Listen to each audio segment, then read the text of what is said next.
अच्छा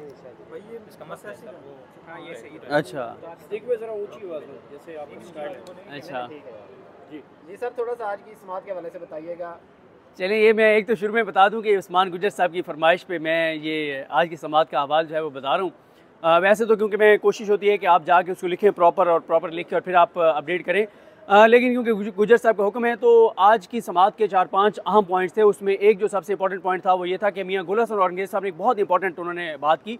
उन्होंने कहा कि आप हमें ये बता रहे हैं कि फ़लाँ ये कह रहा है, फ़लाँ ये कह रहा है, फ़लाँ कह रहा है, साइफ़र में कुछ और था, खान ने कुछ और कह दिया, जलसे में कुछ और कह दिया। तो ये उसी तरह से है कि आप ये कह रहे हैं कि एक कत्ल हुआ है और जिसको कत्ल किया गया है उसको सर में कुल्हाड़ी मारी गई है, उसको पेट में कोई छुरा घोंपा गया है, उसको ये किया गया। आप सारी बातें कर रहे हैं कि ये बेदर्दी के साथ एक कत्ल हुआ है, लेकिन आप लाश नहीं दिखा रहे कि लाश कहाँ पर है। अगर लाश मौजूद ही नहीं है तो आप लाश तो एग्जामिन करेंगे ना, आप देखेंगे कि कहने वाला ये कह रहा है, एक कह रहा है सर में कुल्हाड़ी मारी और साथ छुरा भी घोंपा, ये भी किया, लाश कहाँ पे है भाई, लाश तो दिखाएं। तो इस पे मियाँ गुल हसन औरंगज़ेब साहब का कहना था कि साइफर कहाँ पर है। असल तो बात है साइफर ना जज ने देखा, ना प्रोसिक्यूशन ने देखा, ना किसी और को पता। और फिर जब तक आप ओरिजिनल साइफर नहीं देखेंगे कि साइफर के अंदर क्या लिखा हुआ है, तो आप कैसे इसको डिटरमिन करेंगे, आप कैसे एग्जामिन करेंगे, आप कैसे मुआजना करेंगे कि साइफर में ये लिखा हुआ था, इमरान खान ने ये कहा। तो इस तरह से जो कंपैरिजन है वो आप करेंगे, देखेंगे साइफर, तो फिर आप कंपैरिजन कर सकेंगे, फिर पता चलेगा कि इमरान खान ने जो बातें की आया वो साइफर में थी या नहीं थी। एक तो ये नुक्ता है। दूसरा नुक्ता ये है कि जिसका बहुत शोर था कि वो जो एक साइफर के रूल्स के हवाले से कॉपी है, तो वो सीक्रेट है जनाब, वो क्लासिफाइड है जनाब, वो नहीं दिखाई जा सकती। ये वो कॉपी है जिसमें साइफर के हवाले से रूल्स थे कि साइफर कैसे आएगा, क्या होगा, अगर गुम होगा तो क्या होगा, मतलब इस तरह की उसमें बातें हैं। तो वो कॉपी प्रोसिक्यूशन इमरान खान के वकला ट्रायल में मांगते रह गए। यानी देखें ना, दो चीज़ें बहुत इंपॉर्टेंट थी। पहली थी कि साइफर रिकॉर्ड पर पेश किया जाता, और फिर जब खुद ही आप कहते हैं कि इमरान खान ने साइफर पब्लिक कर दिया है, इमरान खान ने बता दिया पूरी दुनिया को कि साइफर में क्या था, तो साइफर अगर इमरान खान ने पब्लिक कर दिया ऑलरेडी, तो फिर आप भी पेश कर दें कि ये है वो साइफर जो इमरान खान ने पब्लिक किया। देखें साइफर में ये बातें लिखी हुई हैं और इमरान खान ने ये कहा है, तो साबित हो गया कि साइफर। दूसरी बात ये है कि आप जो साइफर के रूल्स हैं वो आप कह रहे हैं क्लासिफाइड हैं, आप इनको नहीं दिखा रहे थे। अब वो आप डॉक्यूमेंट वो जब पढ़ा गया, वो सारा रूल्स जो कॉपी थी साइफर के रूल्स के हवाले से, उसमें एंड में मियाँ गुल हसन औरंगज़ेब साहब ने कहा कि इसमें तो कुछ भी ऐसी बात नहीं है। आप कह रहे हैं कि ये पता नहीं पाकिस्तान की सिक्योरिटी को खतरात से, पाकिस्तान की सिक्योरिटी से खतरात से दो चार हो जाएगा, बड़ा मसला हो जाएगा। तो यहाँ पे तो ऐसी कोई बात भी नहीं थी। आपने सारा ये कॉपी पढ़ी है, इसमें तो कोई ऐसी बात नहीं है जिसको आज तक आप जो है वो बताते रहे कि ये बड़ा क्लासीफाइड डॉक्यूमेंट है। और तीसरा जो नुक्ता है वो आज, क्योंकि हमारे दोस्त जो हैं शाम कियानी साहब, वो सब ट्वीट्स भी करते रहे जिसमें वो बताते रहे हैं कि बड़े स्लो चल रहे हैं और सवालों के जवाब नहीं है, बेसिक चीज़ों का भी नहीं पता। आज ये भी डिस्कशन हुई कि आमिर फारूक साहब के फैसले का हवाला दिया, जो क्वैशमेंट थी आमिर फारूक साहब ने उसमें ना सिर्फ क्वैशमेंट की दरख्वास्त इमरान खान की मुस्तरद कर दी थी, जिसमें इमरान खान और शाह महमूद कुरैशी ने कहा था कि क्वैश कर दें ये FIR, ये गलत है। वो उन्होंने मुस्तरद की दरख्वास्त, साथ इमरान खान की ज़मानत की दरख्वास्त भी मुस्तरद की थी आमिर फारूक साहब ने, फिर सुप्रीम कोर्ट से ज़मानत हुई थी और बड़ी स्ट्रॉन्ग ऑब्जर्वेशन जो है वो आई थी। तो आज जो है वैसे तो ये केस तकरीबन ख़त्म ही हो गया है, लेकिन जाहिर है जब कोई वकील सरकार के और अवाम के टैक्स के पैसों से फीस लेता है तो वो फिर उसको जस्टिफाई भी करता है। तो जस्टिफाई करने की कोशिश की जा रही है और बहुत सख्त ऑब्जर्वेशन आ रही हैं, ख़ास तौर पे मियाँ गुल हसन औरंगज़ेब साहब की तरफ से, जिसमें मैंने आपको बता दिया कि साइफर रिकॉर्ड पे लाया ही नहीं गया। और दूसरी बात यह देखें साइफर क्यों नहीं रिकॉर्ड पे लाते।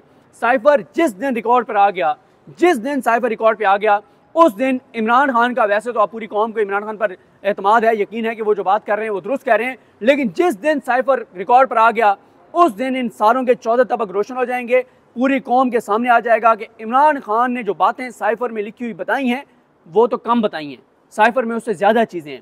और उसमें वो लिखा हुआ है, इमरान खान जो कहते हैं कि वज़ीर-ए-आज़म तो मैं था, तो वो कौन था जिसको, वो जो अरशद शरीफ साहब भी सवाल करते थे, वो कौन था कि वो कौन था जिसको वो डोनाल्ड लू कह रहा था और अमेरिका मुखातिब था कि अपने वज़ीर-ए-आज़म को हटाओ वरना हम तुम्हें कभी माफ़ नहीं करेंगे, और अगर तुम इमरान खान को हटा दोगे तो फिर हम तुम्हें माफ़ कर देंगे। तो बात यह है कि इमरान खान दो चीज़ों पर बार बार कहते हैं। एक, इमरान खान कहते हैं कि सुप्रीम कोर्ट जो है वो कमीशन बनाए और साइफर आप सामने लाएं, और वैसे भी वो डिक्लासीफाई 4 लोगों तक, 3-4 लोगों को भेजने के लिए किया गया था। एक वो डिक्लासीफाई किया गया था चीफ जस्टिस को भेजने के लिए, इस तरह से उसको 3-4 लोगों को भेजने के लिए किया गया था। तो बात यह है कि वो आप ले आए सामने साइफर, अगर उसमें नहीं है ऐसी कोई बात अगर उसमें ये बात नहीं है और इमरान खान झूठ बोल रहा है तो आप लेके आए सामने, आप दिखा दें, पूरी कौम को दिखाएं कि कितना इमरान खान झूठा आदमी है, कितना गलत बयानी करता है, कितना उसने झूठा बयानिया बनाया। आज तक 2 साल हो गए हैं, मार्च का वो साइफर है, आज के दिन तक वो साइफर ये सामने नहीं लाते, ये नहीं दिखाते, उसको छुपाया हुआ है, उसको जज को भी नहीं दिखाया। तो अंदाज़ा लगाएं, जज ने इमरान खान को ये सज़ा सुना दी कि इसने बड़ी गलत बात की है, साइफर में जो बातें नहीं थी वो भी बता दी और जो थी वो भी बता दी, और जज साहब ने साइफर देखा ही नहीं। और ये हुआ। और फिर एक और बात पूछी गई कि आप ये कह रहे हैं कि 2 इमरान खान पे आपने इल्ज़ाम लगाए हैं। एक पे आपने ये लगाया कि उसने जानबूझ के साइफर अपने पास रखा है, और फिर उसमें आपने कहा कि नेग्लिजेंस से गुम हुआ है। तो भाई ये दोनों चार्ज क्या एक चीज़ हो सकती है ना, या नेग्लिजेंस हो सकती है या जानबूझ के हो सकता है, आपने दोनों काम कर दिए हैं। तो उस पर भी उनका कोई, उन्होंने कहा जी पहले क्योंकि उन्होंने जानबूझ के अपने पास रखा था, और फिर वो नेग्लिजेंस भी हुई कि वो गुम हो गया, वो सारी बातें बताई गई हैं। तो ये कुछ चीज़ें मैंने आपको बता दी हैं। और तो ये है एक मामला। बताइएगा कि सजा सुनाने वाले जज को भी चीफ जज साहब या ये बेंच तलब कर सकता है? नहीं, उनको नहीं तलब कर सकता। उनको तो वैसे आप खबर सुन चुके हैं कि अबुल असनाद मोहम्मद ज़ुल्करनैन साहब जो हैं उनको वापस भेजा जा रहा है लाहौर। वैसे तो छुट्टियों पे जा चुके हैं, और जिस तरह से उन्होंने सब इतनी चीज़ें इस, यानी मैं कोशिश कर रहा हूँ और टाइम नहीं मिलता। अगर मैं इसकी समातों का जो अहवाल है ना उसके पॉइंट्स लिखूँगा ना, अब तक तकरीबन को 65 से 70 फ्लॉज इस जजमेंट में सामने आ चुके हैं। इतने झूठ गलत बयानियाँ इसमें सामने आ चुके हैं, 65 से 70। आप अंदाज़ा लगाएं, ये जो इस तरह का क्रिमिनल केस होता है उसमें एक भी अगर इसमें कोई चीज़ मशकूक आ जाए तो उसका अक्यूज़ को फ़ायदा होता है, क्योंकि कहा जाता है कि अक्यूज़ जो है वो favourite child of the law होता है, favourite child of the court होता है। अदालतें हमेशा उसको एक फेवर करती हैं जहाँ पे शक हो। तो यहाँ पे तो शक नहीं, यहाँ पे तो इतना बड़ा और इतना कुछ सामने आ गया है कि ये सज़ा 1 मिनट भी बरकरार नहीं रह सकती। बहुत शरीफ ने कहा था वो कौन था, सबको पता चल गया वो जनरल बाजवा था, लेकिन वो तो कस्में खा रहे हैं कि मैं नहीं था।